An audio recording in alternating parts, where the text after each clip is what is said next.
আমাকে এখান থেকে বের হতে দেওয়া হয় না, তালাবদ্ধ করে রাখা হইতেছে রুম, যে আমি লিখিত দিয়েও আমি বের হতে পারি না। ডক্টর ইউনূস স্যার আমাদেরকে যে আশ্বাসগুলো দিয়েছিল, সেই আশ্বাসগুলো কতটুকু বাস্তবায়ন হচ্ছে সেগুলো নিয়ে আমরা পরবর্তীতে তাদের সাথে বসতে চাইছি, তারা আমাদের সাথে বসতে অনীহা দেখায়। এখান থেকে হসপিটালে তালাবদ্ধ করে রাখতেছে আমাদেরকে, যার কোনো রিলিজ দিচ্ছে। এখন আমরা বাইরে যাব, কথা বলবো সব সময়।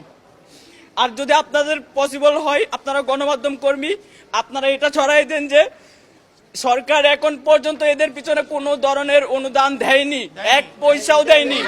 আমরা নগদ অর্থ এখন যদি সরকার আমাদের জন্য যেমন একটা বলছিল কিছুদিন আগে 100 কোটি টাকা ফাউন্ডেশনের জন্য জুলাই আগস্ট, সেটার কথাটা বলছিল, এখন সেটা আমরা কিছু জানি না।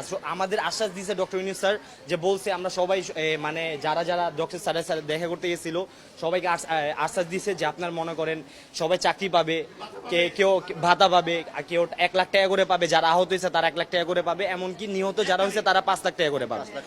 এটা বলা হয়েছিল। বাট আমরা কোনো টাকা পয়সার জন্য আমরা দেশ স্বাধীন করিনি।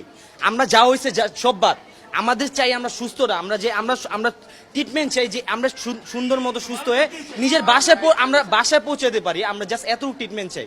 আমরা এমন ট্রিটমেন্ট চাই না যে অর্ধেক ট্রিটমেন্ট করে আমাদের আরেক জায়গায় ট্রান্সফার করে দিবে, আমরা ওই ট্রান্সফার অনুযায়ী আমরা চলে যাব।